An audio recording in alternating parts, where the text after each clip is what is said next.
अस्सलाम वालेकुम ख़वातीन व हज़रात, शुरू करते हैं आज का हस्बे हाल। मैं हूं आपका मेज़बान फरीद रईस। आज शो का आगाज़ कर रहे हैं म्यूज़िक अकेडमी से। बिस्मिल्लाह बिस्मिल्लाह सदके जावा फरीद बाऊ जी, ऐसा अनमुल्ला प्यार करदे हो, रब जानदा जे असीं ते सारियां नूं दसने आ अपनी बरादरी च भी ते अपने यारां सज्जनां नूं भी।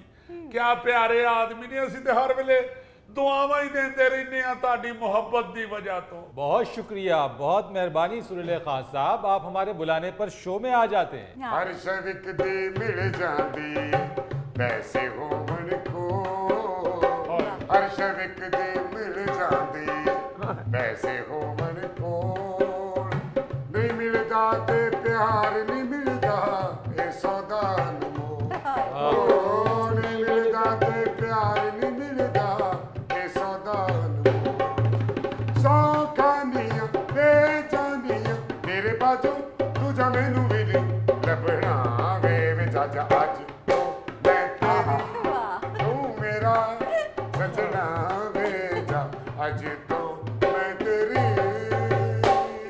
वैसे मैं माफी चाहना बुजुर्गो, दुआ पासे दे डिसीजन आप ही ना ले लवो। मैं तेरी ते तू मेरा, उन्हां कोलों भी तो पूछ लवो, होर बैठे इहनूं किवें बर्दाश्त करन दे।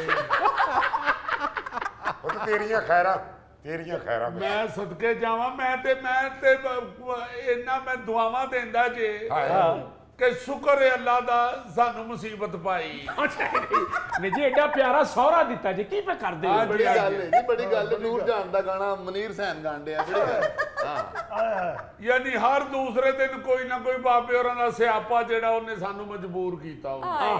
की तुहानू दसी है फरीद साहब, बाबे का कोई सदका खैरात दिया करें, आए रोज किसी मुसीबत में फंस जाते हैं। सदका देने आ जनाब, जदों दसीए कि जनाब इस बाबे दा सदका है ते लैण वाला कहंदा जी कोई और बंदा लभ लवो। सदका तो ऐसा देते हैं। एक दफा मेरे सामने की बात है फरीद साहब, अच्छा, बाबे के ऊपर से काली मुर्गी इन्होंने वारी है और इन्होंने भी उस मुर्गी को सफेद कलर करके घर भी रख लिया। मगर पुत्र याद रखी, हुण मैं तेनू घर नहीं रखना। तेरे नाल हुण मैं सामने हो गया, मैं तेनू दस दिया। ऐसा बच्चा है हटदा ही नहीं। ओ पुत्र, तेनू पता है चाचा तेरा मस्कीन आदमी है, तू क्यों इहो जिहियां हरकतां करना? क्यों, हुआ क्या? ओ होना की है जी, बाबे होरां ने किधरे बॉन्ड लिया साढ़े 100 रुपये वाला। अच्छा, बॉन्ड? हाँ जी, प्राइस बॉन्ड। मैं समझा समद बॉन्ड ले लिया। नहीं जी नहीं, समद बॉन्ड इन्हां की जोड़ना जे हुण। ਇਹ ਤੇ ਵਿਚਾਰੇ ਹੁਣ ਆਪ ਮਹਿੰਗਾਈ ਨਾਲ ਜੁੜੇ ਪਏ। ਇਹ ਤੇ ਡਰਦੇ ਮਾਰੇ ਜੇਮਸ ਬੌਂਡ ਦੀ ਫਿਲਮ ਨਹੀਂ ਵੇਖਦੇ। ਬਸ ਉਹ ਪ੍ਰਾਈਜ਼ ਬੌਂਡ ਲਿਆ ਨੇ 100 ਵਾਲਾ, ਉਹ ਨਿਕਲ ਆਇਆ 10,000 ਦਾ ਇਨਾਮ। ਯਾਰ ਹੱਲੇ ਬਹਿ ਕੇ ਸੋਚਣ ਡਏ ਆ ਕਿ 10,000 ਨੂੰ ਕਿਵੇਂ ਖਰਚ ਕਰੀਏ ਜਾਂ ਇਹਦੀ ਕੀ ਪਲੈਨਿੰਗ ਕਰੀਏ। ਐਸਾ ਸ਼ੋਖਾ ਬੱਚਾ ਹੈ, ਸਾਰੇ ਮਹੱਲੇ 'ਚ ਦੱਸਦਾ ਸੁਬਾਬੇ ਹੋਰਾਂ ਦਾ 10,000 ਦਾ ਇਨਾਮ। ढोल पीट दिया सारे मोहल्ले। ਮੇਰਾ ਮਤਲਬ ਹੈ ਢੋਲ ਤੇ ਇਹਦੇ ਕੋਲ ਆਪਣੇ ਨਾ ਜੀ, ਪੀਟਣ ਤੇ ਇਹਨੂੰ ਕੋਈ ਔਖਾ ਤੇ ਪੈਂਦਾ ਹੀ ਨਹੀਂ। ਹੁਣ ਮਹੱਲੇਦਾਰੀ ਏ, ਮਹੱਲੇ ਵਾਲੇ ਪਿਆਰ ਕਰਦੇ ਨੇ ਬਾਬੇ ਹੋਰਾਂ ਨਾਲ, ਸਾਰਾ ਰੌਲਾ ਪੈ ਗਿਆ, ਹਲਾਲਾ ਹੋ ਗਈ। ਅਗਲੇ ਕਹਿਣ ਲੱਗ ਪਏ ਜੀ ਮਠਿਆਈ ਖਵਾਓ, ਮਠਿਆਈ ਖਵਾਓ। ਬਾਬਾ ਜੀ ਦਾ 10,000 ਦਾ ਇਨਾਮ ਮਿਲਿਆ। ਇਨਾਮ 10,000 ਦਾ ਨਿਕਲਿਆ ਤੇ ਬਾਬੇ ਹੋਰੀ 13,500 ਦੀ ਮਠਿਆਈ ਖਵਾ ਚੁੱਕੇ ਨੇ। ਉਤੋਂ ਹੁਣ ਮਹੱਲਾ ਵੀ ਸ਼ਰਾਰਤੀ ਸਾਰੇ ਗਾਜ਼ੀਆਬਾਦ, ਤੁਹਾਨੂੰ ਪਤਾ ਕਦੋਂ ਮੁੜਦੇ ਨੇ। ਵਿੱਚੋਂ ਕਿਸੇ ਨੇ ਜਾ ਕੇ ਮਸੀਤੇ ਵੀ ਐਲਾਨ ਕਰਾ ਦਿੱਤਾ ਕਿ ਤਰਸੇ ਖਾਨ ਸਾਹਿਬ ਦਾ 10,000 ਦਾ ਇਨਾਮ ਨਿਕਲਿਆ। ਹੁਣ ਮੇਰਾ मतलब है आवाज पे तो कोई कदगन नहीं है ना, कोई कैद नहीं है। वो किसी डाकू के कान च पै गई। दो मुंडे आए जे मोटरसाइकिल ते नकाब उन्हां कीता ते बाबे होरां दे इत्थे पिस्तौल रखी है। हालां यकीन करो कदी नाई ने इत्थे मशीन नहीं रखी।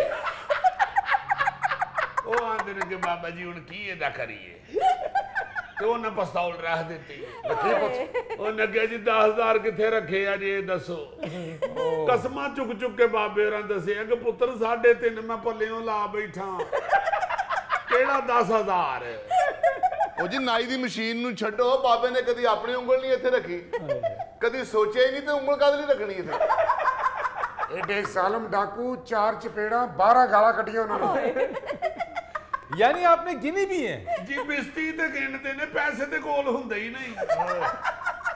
ਤੇਰੀਆਂ ਖੈਰਾਂ ਇਹ ਵਿੱਚ ਦੇਖੋ ਨਾ 10,000 ਦਾ ਬੌਂਡ ਨਿਕਲਿਆ ਤੇ ਗਿਣਨ ਤੋਂ ਪਹਿਲਾਂ ਹੀ ਮੁੱਕ ਗਿਆ। तो पल्ले से भी लगा दिए। हाँ जी हाँ जी ਵੇਖ ਬਲਕਿ ਉਹਨੂੰ ਹਲਵਾਈ ਵਾਲੇ ਨੂੰ ਜਾ ਕੇ ਕਿਹਾ ਨਹੀਂ ਯਾਰ ਜ਼ਰਾ ਵਾਪਸ ਕਰ ਮੈਂ ਗਿਣ ਤੇ ਲਵਾਂ। ਲਓ ਬਾਬੇ ਹੋਰਾਂ ਨੂੰ ਨੋਟ ਗਿਣਨ ਦੀ ਮੋਹਨਤ ਨਹੀਂ ਆਈ ਤੇ ਡਾਕੂਆਂ ਦੀਆਂ ਚੰਡਾਂ ਤੇ ਗਾਲਾਂ ਗਿਣਦੇ ਰਹੇ। ਉਹ ਮੇਰਿਆ ਬੱਚਿਆ ਬੜਾ ਤੇਰਾ ਮੱਖੀ ਤੇ ਪਾਰ ਵਰਗਾ ਮੂੰਹ ਹੈ ਪੁੱਤਰ, ਉਹ ਨਾ ਕਰ ਮੇਰੇ ਬੇਟੇ। ਹਾਂ ਜੀ ਤੁਸੀਂ ਵੀ ਤੇ ਆਪਣਾ ਬਾਬਾ ਵੇਖੋ ਨਾ, ਅਫਰੀਕਾ ਦੇ ਪਿੰਡਾਂ 'ਚ ਇਸ ਰੰਗ ਦੀਆਂ ਐਂਬੂਲੈਂਸਾਂ ਚੱਲਦੀਆਂ ਨੇ। ਬਹੁਤ ਅੱਛੇ। ਔਰ ਬੇਟਾ ਅਫਰੀਕਾ ਦੀ ਜਾਂਗੜੀਆਂ ਨੇ ਬਾਹ ਦੇ ਉੱਤੇ ਤੇਰੇ ਵਰਗਾ ਟੈਟੂ ਬਣਵਾਇਆ। ਨਾ ਜਿੰਨ ਲੱਗਦਾ ਨਾ ਬੰਦਾ ਲੱਗਦਾ ਨਾ ਕੋਈ ਜਾਨਵਰ ਲੱਗਦਾ। ਇਹੋ ਜਿਹਾ ਬਾਬਾ ਸਰਦੀਆਂ 'ਚ ਗੁੜ ਬਣਾਉਂਦਾ ਹੈ। ਪੁੱਤਰ ਬਾਬੇ ਵੱਲ ਗੌਰ ਨਾ ਕਰੋ, ਜਿੰਨੀ ਮਹਿੰਗਾਈ ਹੋ ਗਈ ਘਰ ਦੇ ਹਾਲਾਤ ਵੱਲ ਗੌਰ ਕਰੋ। अच्छा वो डाकुओं का तो बताएं, फिर छोड़ दिया बाबा जी को? ਇਹੋ ਹੀ ਤਾਂ ਜ਼ੁਲਮ ਹੋਇਆ ਹਜ਼ੂਰ, ਜਦੋਂ ਬਾਬੇ ਹੋਰਾਂ ਕੋਲੋਂ 10,000 ਨਹੀਂ ਨਿਕਲਿਆ ਤੇ ਉਹ ਬਾਬਾ ਜੀ ਨੂੰ ਨਾਲ ਲੈ ਗਏ ਨੇ। ਨਾਲ ਲੈ ਗਏ ਸੀ, ਥੋੜੀ ਦੂਰ ਜਾ ਕੇ ਉਹਨਾਂ ਨੇ ਠੰਡਾ ਪਾਣੀ ਪਾ ਕੇ ਛੱਡਤਾ ਜੀ। देखो ना क्या जुल्म है, खान साहब आदमी तो उत्ते ठंडा पानी पा रहे और ठंडा भी मामूली नहीं। अच्छा कुल्फियां वाले तो फ्रीजर चो कट के डोंगा भर के पाया, एक पानी ठंडा उतो लूना ਤੇ ਬਾਬਾ ਜੀ ਨਮੂਨੀਆ ਕਰਾ ਕੇ ਘਰ ਆ ਗਏ। जरा अंदाजा लगाओ फरीद साहब, एक लूण वाला पानी उतो बाबे दे सिर च फोड़े निकले।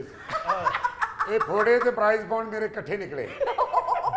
क्यों झूठ बोल दियो, प्राइज बांट दे आज निकले तो फोड़े ते सारी जिंदगी ते निकले। तुसां ते शनाख्ती निशान च इहो ही लहाया है। बड़ा जुल्म जे वैसे रब जानदा जे फरीद साहब, महंगाई की वजह से अब ये चोरियां डकैतियां जो बढ़ गई हैं, आप जरा गौर करें ना, मस्कीन आदमी को अगर कहीं किसी नुक्कर के ऊपर पैसा टक्कर ही जाता है तो वो कोई दूसरा गरीब जो हाथ में पिस्तौल लेके छीनने निकला हुआ है वो ले जाता है। दोस्त का आप देखो ना जरा, वो भी परेशान थे वो भी परेशान। और महफूज भी कोई नहीं। ਪੁੱਤਰ ਮੇਰੇ ਕੋਲ ਤੇ 10,000 ਖੋਣ ਆਏ ਸਨ, ਆ ਧੀਆਂ ਭੈਣਾਂ ਦੇ ਕੰਨਾਂ 'ਚੋਂ ਵਾਲੀਆਂ ਲਾ ਕੇ ਲੈ ਜਾਂਦੇ ਨੇ। चलो अगले हफ्ते फिर वालियां पा के निकलना। किड्डा तुसां वेखे है कि की लुटदे फिरदे। 10,000 नहीं तुहाडे को सांभे आ। मैं पता नहीं की प्लानिंग बनाई सी, मैं जाके तो कसाई नाल भी गल कर रहा था। ਅੱਛਾ ਜੀ। बल्कि ਉਹਦੇ ਬਾਹਰ ਉਹਨੇ ਬੱਕਰਾ ਹਲੇ ਬੰਨਿਆ ਸੀ, ਬੱਕਰੇ ਨਾਲ ਵੀ ਮੈਂ ਗੱਲਾਂ ਕੀਤੀਆਂ ਨੇ ਥੋੜੀ ਜਿਹੀ। ਬਲਕਿ ਉਹਦੀ ਪੁੱਠ ਫੜ ਕੇ ਮੈਂ ਗਿਆ ਇਹਦੇ ਚ ਗੋਭੀ ਪੈਣੀ। ਅੱਗੋਂ ਮੁਸਕਰਾਇਆ, ਖੁਸ਼ ਹੋਇਆ, ਬਲਕਿ ਉਹਨੇ ਮੈਨੂੰ ਅੱਗੋਂ ਥੈਂਕ ਯੂ ਕਿਹਾ। ਦੱਸਿਆ ਉਹਨੇ ਮੈਨੂੰ। ਬੱਕਰੇ ਨੇ ਕਿ ਕਸਾਈ ਨੇ? हाय अंकल, दिल के अरमा आंसुओं में बह गए। ਹਾਂਜੀ ਆਂਸੂ ਤੇ ਬਹਿ ਗਏ ਨੇ। ਹੁਣ ਮੈਂ ਦੁਆ ਮੰਗਣਾ ਕਿ ਕਿਸੇ ਦਿਨ ਤੂੰ ਵੀ ਦਰਿਆ 'ਚ ਬਹਿ ਜਾਵੇਂ। दिल के अरमा आंसुओं में बह गए, लंगर के दुश्मन हसबे हाल में बह गए। ਉਹ ਖਾਂ ਜੀ ਮੇਰੇ ਉਸਤਾਦਾਂ ਨੂੰ ਗੱਲਾਂ ਨਾ ਕਰਿਆ ਕਰੋ। ਪਿੰਡ ਦੇ ਵਿੱਚ ਜਿਹੜਾ ਮਾੜਾ ਹਲਵਾਈ ਹੁੰਦਾ ਉਹਨੇ ਇਸ ਰੰਗ ਦੀ ਮਠਿਆਈ ਸਭ ਤੋਂ ਐਂਡ ਵਾਲੇ ਥਾਲ 'ਚ ਲਾਈ ਹੁੰਦੀ। ਹਾਂਜੀ ਉਸੇ ਹਲਵਾਈ ਨੇ ਦੇ ਸਿਰ ਤੇ ਟਾਕੀ ਬਣ ਕੇ ਇਹਨੂੰ ਲੱਤਾਂ ਤੋਂ ਫੜਿਆ ਹੁੰਦਾ। छोड़ो मेरे शागिर्द की टांगे, अपना बाबा पकड़ा नहीं जाता, मेरे शागिर्द को पकड़ा हुआ है। ਉਹ ਐਡੀ ਵੀ ਕੋਈ ਗੱਲ ਨਹੀਂ, ਸਾਡਾ ਬਾਬਾ ਕਈ ਵਾਰੀ ਫੜਿਆ ਗਿਆ ਹੈ। बेटा मैं लोया चोर हूं। यार वैसे हद हो गई है, पहले बाबा जी का बॉन्ड निकला और उसके बाद प्राइज भी निकल गया। ਮੈਂ ਨਾ ਜੀ ਪ੍ਰਾਈਜ਼ ਦਾ ਤੇ ਇਹੋ ਜਿਹਾ ਰੌਲਾ ਪਿਆ ਜੇ ਕਿ ਬਾਬੇ ਹੋਰਾਂ ਦੀ ਛੋਟੀ ਭੈਣ ਪਿੰਡੋਂ 2,000 ਲਾ ਕੇ ਇਹਨਾਂ ਕੋਲੋਂ 5,000 ਧਾਰਾ ਲੈਣ ਆ ਗਈ। 250 ਰੁਪਈਆ ਉਹਦੀਆਂ ਬੋਤਲਾਂ ਪਾਣੀ ਤੇ ਲੱਗ ਗਿਆ। ਪੁੱਤ ਮੈਂ ਕਿੱਥੇ ਜਾਵਾਂ? ਉਹ ਮੈਂ ਨਾ ਜੀ ਹੁਣ ਤੇ ਬਾਬੇ ਹੋਰੀ ਉਹ ਪ੍ਰਾਈਜ਼ ਬਾਂਡ ਦੀ ਜੇਬ ਚੋਂ ਲਿਸਟ ਕੱਢਦੇ ਨੇ ਤੇ ਆਪਣੇ ਨੰਬਰ ਵਾਲ ਵੇਖ ਵੇਖ ਕੇ ਗਾਣ ਡੈ ਆਉਂਦੇ ਨੇ। ਸਾਨੂੰ ਨਹਿਰ ਵਾਲੇ ਪੁੱਲ ਤੇ ਬੁਲਾ ਕੇ, ਸਾਨੂੰ ਨਹਿਰ ਵਾਲੇ ਪੁੱਲ ਤੇ ਬੁਲਾ ਕੇ ਤੇ ਖਵੇ ਮਾਹੀ ਕਿੱਥੇ ਰਹਿ ਗਿਆ। ਗੋਸ਼ਤ ਖਾਦਿਆਂ ਵੀ ਪੂਰਾ ਸਾਲ ਹੋ ਗਿਆ, ਦਾਲਾਂ ਖਾ ਕੇ ਮੈਂ ਤੇ ਦਾਲੋ ਦਾਲ ਹੋ ਗਿਆ। ਬਹੁਤ ਅੱਛੇ। ਗੋਸ਼ਤ ਖਾਦਿਆਂ ਵੀ ਪੂਰਾ ਸਾਲ ਹੋ ਗਿਆ, ਦਾਲਾਂ ਖਾ ਕੇ ਮੈਂ ਤੇ ਦਾਲੋ ਦਾਲ ਹੋ ਗਿਆ। ਭੁੱਲ ਗਈਆਂ ਦਾਵਤਾਂ ਜਾਂ ਮੌਜਾਂ ਸਾਰੀਆਂ, ਦੱਸਾਂਗੀ ਮੈਂ ਕਿੰਜ ਦਾ ਕੰਗਾਲ ਹੋ ਗਿਆ। ਬਿਜਲੀ ਦਾ ਬਿੱਲ ਫੜਾ ਕੇ, ਬਿਜਲੀ ਦਾ ਬਿੱਲ ਫੜਾ ਕੇ, ਸਾਨੂੰ ਗਸ਼ੀਆਂ ਦੇ ਦੌਰੇ ਪਵਾ ਕੇ ਤੇ ਮਾਹੀ ਜਾ ਕੇ ਕਿੱਥੇ ਰਹਿ ਗਿਆ। ਸਾਨੂੰ ਨਹਿਰ ਵਾਲੇ ਪੁੱਲ ਤੇ के थे खबरे माही किथे रह गया। नाज़रीन, यहाँ वक्त हुआ है एक ब्रेक का, हमारे साथ रहिए। सारा लाहौर तो सर गंगाराम ने बनाया, तो फिर हमने क्या बनाया है? ओ भाई, हमने क्यों नहीं बनाया? इन्होंने जो बिल्डिंग बनाई हमने उनके सामने धरना बनाया, जुलूस बनाया।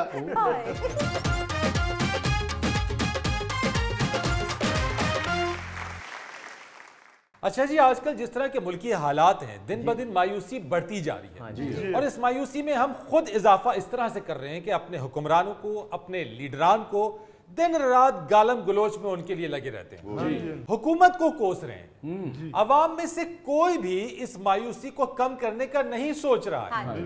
अच्छा जी, अगर हम तारीख पर नजर डालें तो जिन दिनों बड़े सगीर के लोग हालात से मायूस थे, उस वक्त सर गंगाराम, जो कि एक काबिल इंजीनियर, एक बहुत बड़े सोशल वर्कर थे, उन्होंने अपनी काबिलियत की बुनियाद के ऊपर अवाम के लिए, लोगों के लिए ऐसे शानदार मौके पैदा किए कि अवाम की, लोगों की मायूसी में कमी आई। और यही वजह है कि आज भी सर गंगाराम लोगों के दिलों में जिंदा है।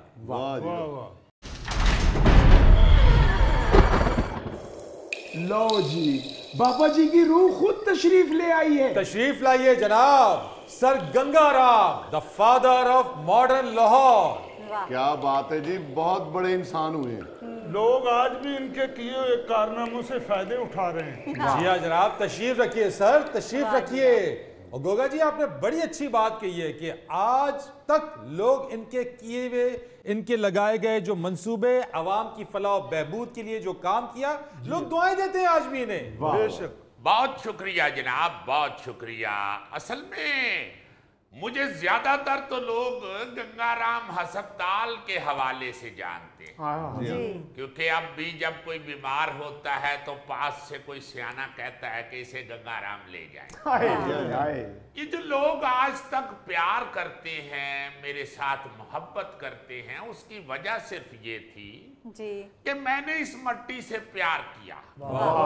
और वो जो मेरा इस मट्टी से प्यार था, मैंने उसे अपने जाती मफादात की जंजीर से आजाद रखा। क्या जब आप जाती मफादात को भूल जाते हैं, इंसानियत की खिदमत पे चल निकलते हैं, तो फिर ये हो नहीं सकता कि इंसानों के दिलों से आप निकल जाएं। जी जी, आपकी इसी बेलौस खिदमत की वजह से ही तो आज तक हम लोग आपसे प्यार करते हैं। और गोगा जी, सर गंगाराम का कोई एक कारनामा हो तो मैं आपको बताऊं। सर गंगाराम ने ब्रिटिश हुकूमत से साहिवाल, यानी जो उस वक्त मंटगमरी था, वहां 50,000 एकड़ बारानी जमीन लीज पर ली। सिर्फ 3 साल के अरसे में इसको सरसब्ज और शादाब बना दिया। हत्ता कि इसी जमीन की आमदन से यहाँ पर आबपाशी का निजाम भी बना दिया। अच्छा, सिर्फ यही नहीं, आगे चलिए। सर गंगाराम ने ताजे बरतानिया की मुलाजमत छोड़कर जिला लायलपुर, जो कि आज फैसलाबाद है, 500 एकड़ जमीन खरीदकर एक गांव आबाद किया, जिसे गंगापुर का नाम दिया गया। बहुत अच्छा। गंगापुर में हजारों की तादाद में दरख्त लगाए, फसलों, सब्जियों और चारा की पैदावार के लिए मकामी और गैर मुल्की बीजों के मयार पर खुसूसी तवज्जो दी। अच्छा, ये भी मैं आप लोगों को बताऊं कि गंगापुर हिंदुस्तान का पहला फार्म था जहां पर ज़रूरी मशीनरी का इस्तेमाल हुआ। ये मकाम करीब तरीन रेलवे स्टेशन से 2 मील दूर था। अच्छा, अब हुआ ये कि यहाँ गंगापुर तक ट्रेन तो जाती नहीं थी। सर गंगाराम ने 2 किलोमीटर का ट्रैक बिछाया और इस 2 किलोमीटर के ट्रैक पर घोड़ा ट्रेन चलाई। घोड़ा ट्रेन? जी, घोड़ा ट्रेन। आज हम पेट्रोल को रोते हैं, उस वक्त सर गंगाराम ने ऐसी ट्रेन चलाई जिसको घोड़े खींचते थे। अरे वाह। बस फिर इन्होंने शरीफ जे घोड़े लभ गए होने ने। आजकल दे घोड़े होंदे तो उन्होंने ई करके इन्हां दी मशीन छोड़ देनी सी। और गौरी साहब उस वक्त की जदीद तरीन मशीनरी इस ट्रेन के जरिए गंगापुर तक पहुंचाई। क्या बात। और इसके साथ साथ पंजाब के इलाके रनाला खुर्द में नहर पर पन बिजली घर भी सर गंगाराम की काविश है। यार मैं क्या बताऊं, एक लंबी लिस्ट है, तवील फहरिस्त है। यानी मैं अगर बताने पे आ जाऊं तो शायद ये प्रोग्राम कम पड़ जाए, लेकिन चंद एक जो उनके कारनामे, जो उनकी जो प्रोजेक्ट्स थे, उसके बारे में मैं आपको बताता हूं कि लाहौर के General Post Office, Aitchison College, sir Gangaram अस्पताल, Lahore museum, National College of Arts और दीगर इमारतें सर गंगाराम ने डिजाइन की हुई हैं। यानी माल रोड की बेशतर इमारत, Lahore high court, cathedral school, Dayal Singh mention, sir Gangaram trust building इन्होंने ही बनवाई। फरीद साहब, सारा लाहौर तो सर गंगाराम ने बनाया, तो फिर हमने क्या बनाया है? ओ भाई, हमने क्यों नहीं बनाया? इन्होंने जो बिल्डिंग बनाई हमने उनके सामने धरना बनाया, जुलूस बनाया। इन्होंने गंगाराम हॉस्पिटल बनाया और हमारे डॉक्टरों ने उधर हड़ताल बनाई है। सर ने कैथेड्रल स्कूल बनाया, हमने स्कूल के बाहर नुक्कड़ पे नान चने की रेडी बनाई। इन्होंने एचिसन कॉलेज बनाया, हमने उसके सामने ट्रैफिक ब्लॉक बनाई। यार असल में बात ये थी कि मैं चूंकि कौमी सोच का मालिक था, मैं सबका भला, सबकी खैर के हवाले से जिंदगी गुजार रहा था। वाह वाह। इसलिए ये जो जितने भी काम ये बच्चा सुना रहा है, ये सारे वो हैं जिससे सबको फायदा हो। भाई क्या कहने, सुनता जा शर्माता जा। यानी सर गंगाराम ने नौजवानों की तिजारत के हवाले से तालीम के लिए ब्रिटिश गवर्नमेंट को एक कॉमर्स कॉलेज का आइडिया पेश किया, लेकिन गवर्नमेंट ने जमीन और फंड्स ना होने का बहाना कर दिया, जिस पर सर गंगाराम ने अपना घर कॉलेज बनाने के लिए हुकूमत को पेश कर दिया। और आप सब लोग जानते हैं कि यही कॉलेज आजकल हेले कॉलेज के नाम से मशहूर है। Salute sir, salute. ये सलूट तो इंसानियत को होना चाहिए। जब आप इंसानियत की कदर कर रहे हैं तो फिर ये सारी चीजें बड़ी छोटी रह जाती हैं। बिल्कुल। क्योंकि सबसे ज्यादा तो यहाँ पे इंसान है ना, उसकी खिदमत कर ली तो आपने पूरी दुनिया की खिदमत कर ली। बहुत अच्छे। वो क्या कहते हैं कि किसी एक को कत्ल करना सारी इंसानियत का कत्ल है, और किसी एक की जिंदगी बचाना सारी इंसानियत को बचाना है। वाह बात है। तो ये जो जितने भी आपने मेरे मंसूबे बताए हैं, इन सब की बुनियाद सिर्फ इसी बात पे थी कि इंसानियत का भला हो। क्या कहने सर, ऐसे ही तो आपको the father of modern Lahore नहीं कहा जाता। और आप ये देखें कि सर गंगाराम के बड़े बड़े प्रोजेक्ट से लेके छोटी छोटी चीजों तक, ये जो माल रोड है इसके दोनों तरफ शजरकारी की, दरख्तों की, और एक कसीर तादाद में दरख्त यहाँ पे लगाए दोनों तरफ। और जो पुराना माल रोड था उसको इसी वजह से ठंडी सड़क कहा जाता था, क्योंकि यहाँ बहुत बड़ी तादाद में दरख्त मौजूद थे। फिर वक्त के साथ साथ इसको थोड़ा सा एक्सपैंड किया गया, सड़क चौड़ी की गई, कुछ दरख्तों को काटना भी पड़ा, लेकिन बेशतर दरख्तों को महफूज कर लिया गया, जो आज भी हमें नजर आते हैं। ओ बलिया, हमारे दौर में जो दरख्त होता था ना जी, वो इंसानियत की मदद का सिंबल होता था। बहुत खूब। गांव में, चौकों में, चौराहों में दरख्त इसलिए लगाए जाते थे कि जो इंसान जा रहे हैं, पैदल जा रहे हैं, मुसाफिर हैं, वो उसके नीचे सस्ता सके, वाह, उसके नीचे सांस ले सके। बहुत खूब। तो ये सोचें जो थी, ये इंसानियत के भले के लिए थी, इंसानियत की खिदमत के लिए थी। ये एक इंडिविजुअल, एक शख्स से लेके हुकूमतों तक, हुक्मरानों तक, सिर्फ अगर ये बात जहन में घुस जाए कि इंसान का भला करना है, तो हुकूमत भी भली लगने लगती है, हुक्मरान भी भले लगने लगते हैं, और इंसान भी भले लगने लगते हैं। क्या कहने सर आपके? ये बात है। सर तुसी ते दरख्त लाए लोकां दे भले आस्ते, ते इनू दरख्त बड़ा भैड़ा लगदा जी। इन्हें चौधरियां दी घोड़ी खोली ते फिर उन्हें दरख्त ना बन के गोगा मारे। हाँ जी, मैनू दरख्त भैड़ा लगदा जी, इनू बड़ा चंगा लगदा, क्योंकि ਇਹਦੀ दरख्त ਦੇ ਥੱਲੇ ਖੋਡੇ। सर जिन्ना तुसी काम कीता है, तुसी तो सौंदे भी टुरदे फिरदे ही होवोगे। देखिए, बात ये है कि अगर इरादा कर लिया जाए ना जी, तो वक्त तो आपके पास बहुत है। वाह। तो अगर इरादा ही नहीं है तो फिर वक्त थोड़ा हो जाता है। जब आपने कोई इरादा ही नहीं किया, कोई आपके पास मंसूबा ही नहीं है, तो फिर तो वक्त बहुत थोड़ा है। तो अगर आपके पास कोई मुसम्मम इरादा है, आपके अंदर कोई जज्बा है, तो फिर आपके पास बहुत वक्त है, आप फिर बहुत कुछ कर सकते हैं। वाह जी वाह। सर आपने सही मिथ की बात बताई है।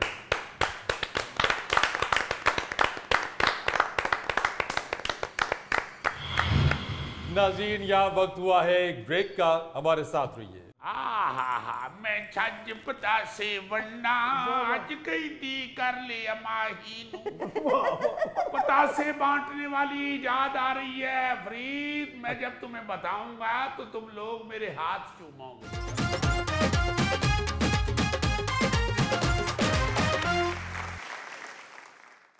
नाज़रीन, आज हमारे दरमियान मौजूद हैं हस्बे हाल के साइंसदान। वेलकम जनाब। आहिस्ता बोलो बेटी, ड्रॉप ज्यादा ना गिर जाएं। सर, सुना है कोई बड़ी खतरनाक तहकीक पर आप काम कर रहे हैं? मैं छज पता से वन्ना आज कई दी कर ले अमाही पता से बांटने वाली याद आ रही है फरीद। मैं जब तुम्हें बताऊंगा तो तुम लोग मेरे हाथ चूमोगे। अच्छा, लो जी, फिर चाचा जी ने कोई ऐसी तार बनाई है जिहदे नाल घर च वायरिंग करो ते तार मीटर च लाओ। मीटर नहीं चलेगा, बिजली आएगी। वाह यार, वो साइंसदान है, कोई बिजली चोर नहीं। साइंसदान साहब, कोई ऐसी दवाई बनाए कि मेरा कद वसीम अकरम जितना हो जाए। सर जी, कोई ऐसी देग बनाओ जिहदे चों बिरयानी कड्ढी जाइए मगर देग ना मुके। गोगा जी, वो साइंसदान ने जादूगर नहीं है जनाब। कोई इंज दा इंजैक्शन लाओ कि जेड़ा पतले बंदे नूं लगे ते वो फुल जाए। बेटा ਉਹਦੇ ਵਾਸਤੇ ਇੰਜੈਕਸ਼ਨ ਦੀ ਕੀ ਲੋੜ ਹੈ? ਨਹਿਰ 'ਚ ਛਾਲ ਮਾਰ 24 घंटे बाद फुल के उत्ते आ जाएगा। देखिए देखिए, जब आप साइंस को ख्वाहिशात के अंदर बंद कर देते हैं जी तो फिर तजुर्बे कामयाब नहीं होते। मैं एक ऐसी चीज सामने ला रहा हूँ, एक ऐसी चीज इजाद कर रहा हूँ जिससे घरों में सुकून हो जाएगा जी। आपके मंथली खर्चे कम हो जाएंगे, क्या कहेंगे? आपके घरों में लड़ाइयाँ झगड़े खत्म हो जाएंगे। देखिए, झगड़ा किस बात पे होता है जी? आपने खर्चा तो दे दिया, ब्यूटी पार्लर के पैसे नहीं दिए। झगड़ा किस लिए होता है? आपने अपने दोस्त की बीवी के सामने क्यों कह दिया जी कि मेरी बीवी 48 साल की है? झगड़ा क्यों होता है? गल सुनो, तुसी मेरे नाल जांदे बुजुर्ग लगते हो, वाल काले कर लो। बाबा जी, ये सारे काम आप ये मतयन वाले रंगों से करेंगे? ओ, फिर झगड़ा इसलिए भी होता है कि अखराजात बढ़ जाते हैं। किस लिए? कि खातून खाना खास तौर पे और मर्द हजरात भी अब तो जवान बनने के चक्कर में हैं, जवान दिखने के चक्कर में। जी बिल्कुल जी, बिल्कुल बेटे, मैंने एक ऐसा इंजेक्शन इजाद कर लिया है, एक ऐसी दवाई बना ली है कि उसके इस्तेमाल से 70 साल का बंदा 25 का लगना शुरू हो जाए। मैं आपके हाथ चूमना चाहता हूँ। उठ बैठ जा मेरा पुत्र, वापस आ जाओ। उधर बैठ जा। खबरदार, इधर आया था ये नामुराद, पिछली दफा भी आया था तो ये मेरी सारी बोतलें पी गया था। फिर भी पी के सारियां बात जो कह रही है जी, ये तो मिठियां ही नहीं भाई, ये केमिकल हैं, शुक्र करो बच गए हो, क्योंकि ये खतरनाक केमिकल नहीं। मैं इंसान के इस्तेमाल के लिए खतरनाक केमिकल नहीं यूज करता। आप देखिए कि इस दवाई के साथ आप जवान दिखना शुरू हो जाएंगे, आपके ब्यूटी पार्लर के खर्चे खत्म हो जाएंगे, आपके घर के अखराजात कम हो जाएंगे, आपके लड़ाई झगड़े खत्म हो जाएंगे। झगड़े होते इस बात पे हैं कि खातून खाना जो होती है वो यंग दिखना चाहती है। मेरी अपनी बीवी पिछले 40 साल से वो अपनी 25वीं सालगिरह मना रही है। और यकीन करो फरीद, जब भी कोई मेहमान उससे उसकी उम्र पूछता है तो मैं जल्दी से बाहर निकल जाता हूं। यानी आप उस फिल्म को झूठा साबित कर देंगे, जवानी फिर नहीं आनी। जवानी फिर नहीं आनी को मैं कैंसिल करा दूंगा, बैन करवा दूंगा, बल्कि कहूंगा कि या इसका नाम तब्दील करें तो या इस फिल्म को स्क्रीन पे न जाने दें। जवानी फिर आएगी आएगी। पहले ही फितरत को छेड़ छेड़ के इंसान ने बड़ा नुकसान उठाया है, ए बाबे और होर नाश करने। जेलस, बल्कि यूं कहिए कि जुलसा हुआ। देखिए मैं अभी आपको बिस्मिल्लाह। लो जी, जब आप बैठते हैं तो आपकी दहशत है, जब आप उठते हैं तो हासा आ जाता है जी। बेटे एक मिनट, ये देखिए जी जी। इस मशीन से मैंने एक केमिकल को 7.5 साल रगड़ा है। तो चट्टू पे रख के रगड़ती है ना, हाँ जी। मैंने फरीद इस मशीन में अपने उस केमिकल को रगड़ा है, और उसके बाद उस केमिकल को जब निकाल के मैंने इस्तेमाल किया है, हाय हाय हाय हाय, आप ये सुन के हैरान हो जाएंगे कि मैंने उसे पहले जानवरों पे इस्तेमाल किया है। अच्छा। मैंने बड़े बड़े चूहे लिए, अच्छा, जो मैंने पकड़े हुए थे पिंजरे में बंद। अच्छा, मैंने उनको इंजेक्शन लगा के वापस पिंजरे में डाल दिया। अच्छा। सवेरे उठिया तो सारे चूहे पिंजरे तो बाहर डांस करन डे। मैंने सोचा ये चूहे बाहर कैसे आ गए हैं, पता लगा बिल्कुल छोटे छोटे हो गए हैं, सुराखों में से बाहर आ गए, उनकी उम्र कम हो गई, बिल्कुल बच्चे बन गए। मेरे हमसाइयों की मुर्गियां आके मेरे पौधे खा जाती थी। अच्छा। 2-3 दफा मैंने एल्बर्ट को कहा, एल्बर्ट रहता है मेरे साथ, अच्छा, मैंने उसको कहा है कि एल्बर्ट बाबा आपकी मुर्गियां मेरे कीमती पौधे खा जाती है। वो बाबा को कहता जी पौधे गमलियां चलाओ ते अंदर रखो। मैं क्या अच्छा जी ठीक है, तुसी कुकड़ियां नहीं अंदर रखनियां ते मैं इलाज कर लेना ताड़ा। फरीद मैंने उन मुर्गियों को पकड़ के अपना यही इंजेक्शन लगाया है। सारी मुर्गियां दे चूचे बन गए। हुण चूचा बाहर कढ़दा नहीं, बिल्ली न ले जाए। साइंसदान साहब अगे चिकन बहुत महंगा है, तुसी कुकड़ियां नु चूचे बनाई जा रहे हो। ओ भाऊ जी हुण सारे चूचे पिंजरे में बंद करके तो बाहर बैठ के उनकी मिन्नतें करते हैं अंडा दे दियो। और चूचे सारे अगो शर्मांदे ने, आओ निके निके किथों अंडा दे दी। सर इसका मतलब ये हुआ कि आपका तजुर्बा कामयाब हो रहा है। जी जी, मेरा एक फर्स्ट कजन है रॉबर्ट, तो कहते यार मैंने भैंस रखनी है मगर जगह नहीं है।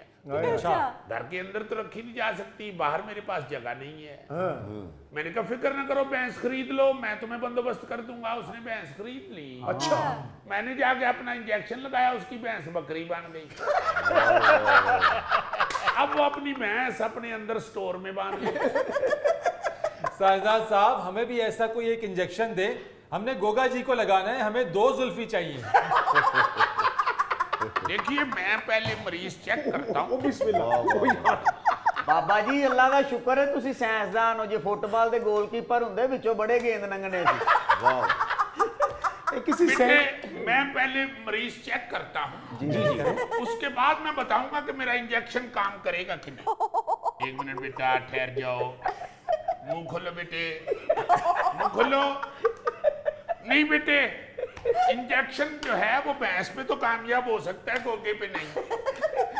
चाचियो ये किसे काम च लत्तां फसाइयां सन।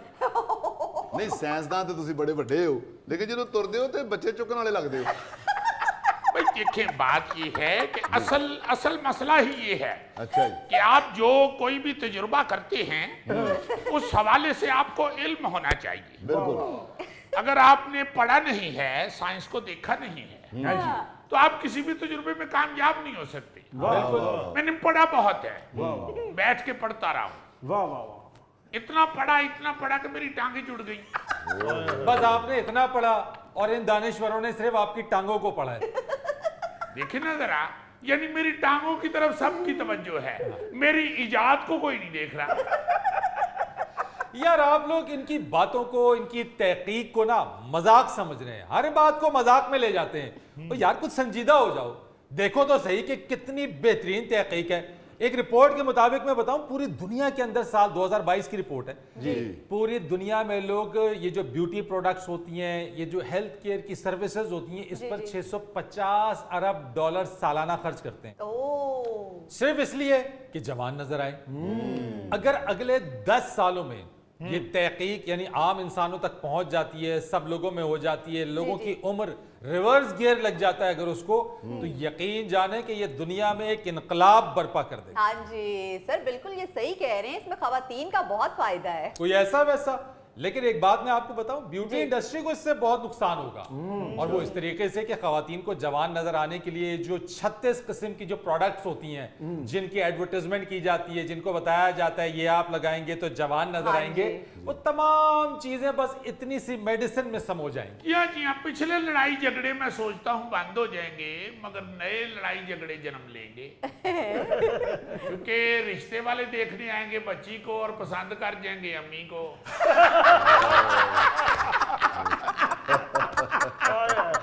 देखिए ना जरा कि बाप को दवाई इस्तेमाल कर लेगा तो उसको बच्चा कह रहा होगा कि अब्बू आप रात को लेट ना आया करें, गुम ना हो जाएंगे। नाज़रीन, यहाँ वक्त हुआ है एक ब्रेक का, हमारे साथ रहिए। पकवैये ने जब हमें देगों का सामान लिखवाया था ना, उस वक्त हमने उसको ये नहीं था बताया कि गोगे को भी सदना है। अगर बुलाना है गोगे को तो फिर देगों का सामान रिवाइज करवा लो।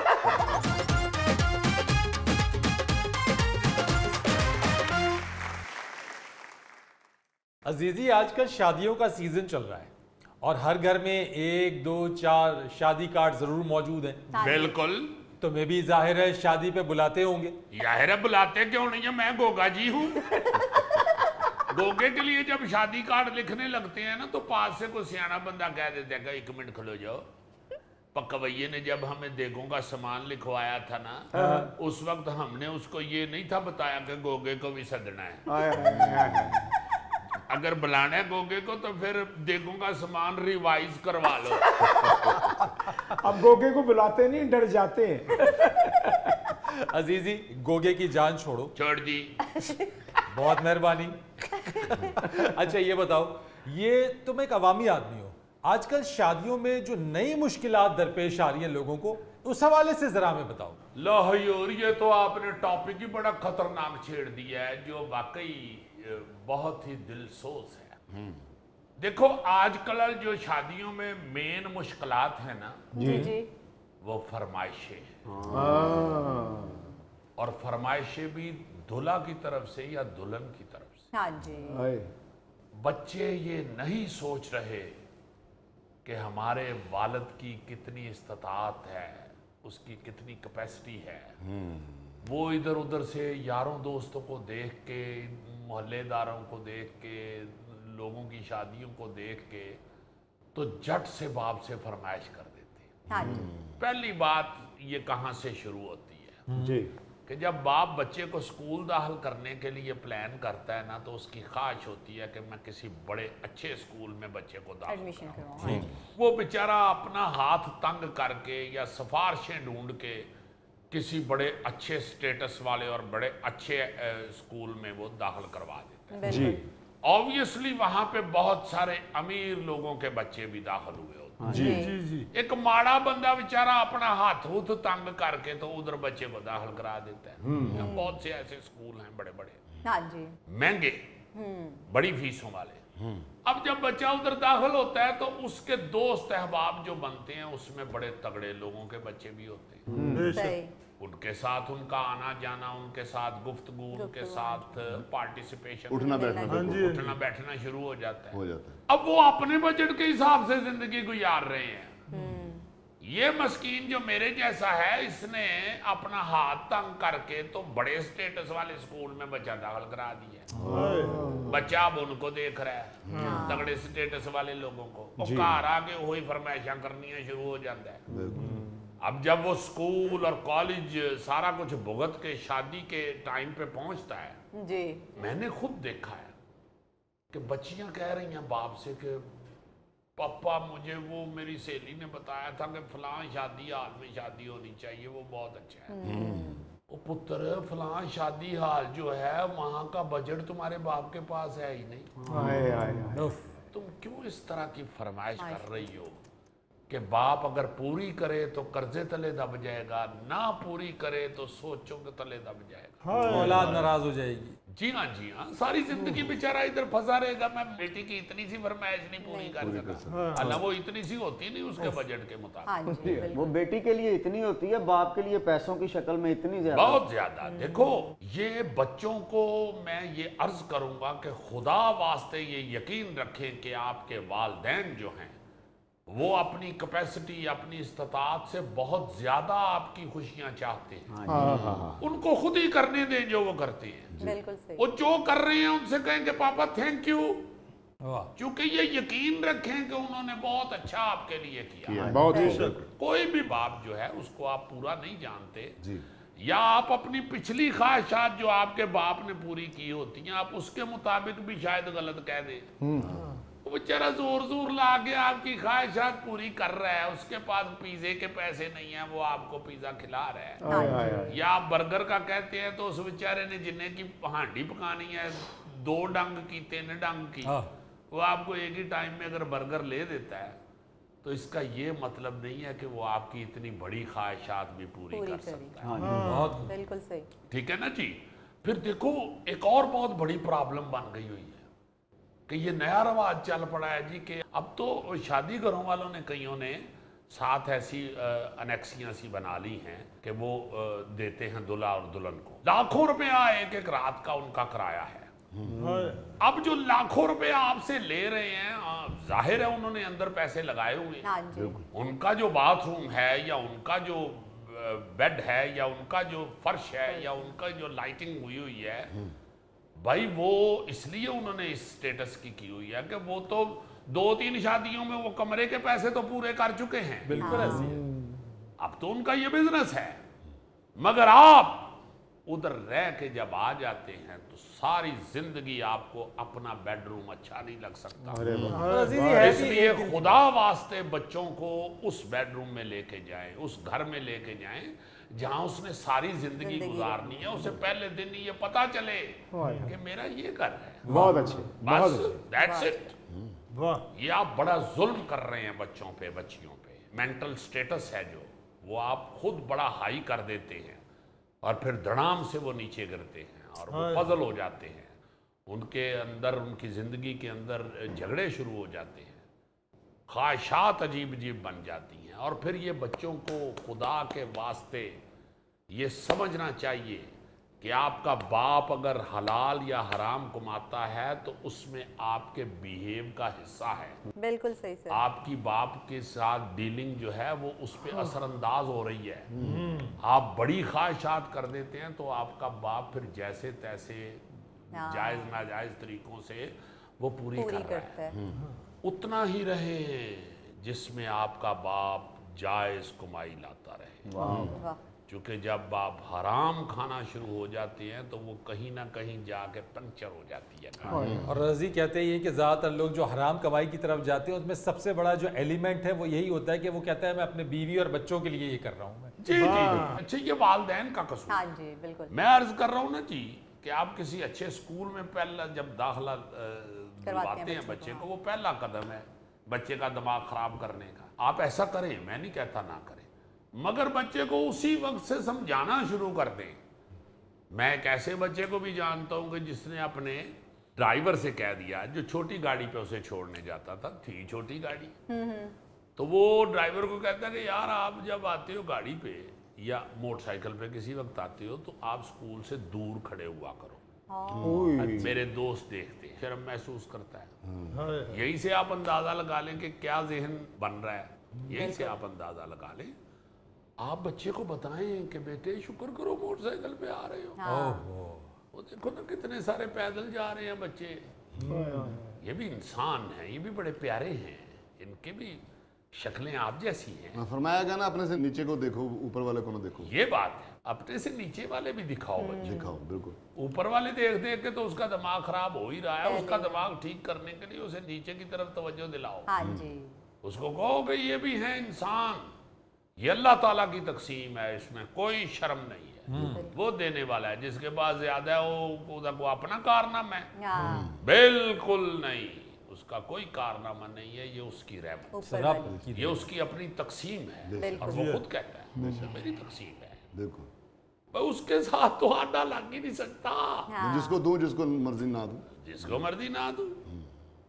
अब अगर अल्लाह माफ करे इस तरह की चीजें सोचने लगे तो जो बच्चा बेचारा माजूर है या डिसेबल पैदा ही होता है, या जो बेचारा, कई बच्चे हैं वो पैदा होते हैं वो आंखें ही नहीं है, इसमें उस बच्चे का या उसके बाप का या उसकी माँ का क्या कसूर है? ये उसका निजाम है। बिल्कुल। शुक्र अल्हम्दुलिल्लाह, शुक्र हर हाल में, हर हाल में शुक्र अल्हम्दुलिल्लाह कहना सीखें बिल्कुल, और सिखाएं बच्चों को। और बच्चों से भी ये गुजारिश है कि अपने माँ बाप को मुश्किल में ना तंग ना ना डालें। आप उनके दिमाग में जो सोचें भर जाते हैं और आप घर से चली जाती हैं बच्चियां, वो बड़ा बड़ा जुल्म है उनके साथ। वो सारी जिंदगी बेचारा तड़पता रहता है ये सोच सोच के कि मेरी बच्ची ने मुझसे गाड़ी मांगी थी, मेरी बच्ची ने मुझसे प्लाट मांगा था। ये नए रिवाज आ गए। हाँ जी। जी हाँ। भाई रसूल पाक सल्लल्लाहु अलैहि वसल्लम ने तो जो सुन्नत है वो तो जरूरत की चंद अशिया नहीं है बिल्कुल, मगर नुमाइश नहीं की हुई। ना ही नुमाइश का कहीं कहा गया है। अगर आपको हंडिया की खुशबू कंट्रोल करने का हुक्म सादर हुआ है तो बाकी चीजें तो फिर यार इसी एक जुमले से ही समझ जाए। बस इसी रेस में हम पड़ गए ना। ये एक ऐसी रेस है जिसे कहते हैं कि नेवर एंडिंग रेस। आप इसमें पड़ जाएंगे तो ये कभी खत्म नहीं होगी। हाँ जी। नाज़रीन, ये था आज का हस्बे हाल। जाने से पहले एक खूबसूरत बात। मशहूर कलमकार तारिक बलोच सहराई लिखते हैं कि लहजे सर्द हो जाएं तो सवाल लबों पर ही जमने लगते हैं। अपने मेज़बान फरीद रईस को इजाज़त दीजिए। कल आपसे फिर मुलाकात करेंगे इंशाअल्लाह। तब तक के लिए अल्लाह।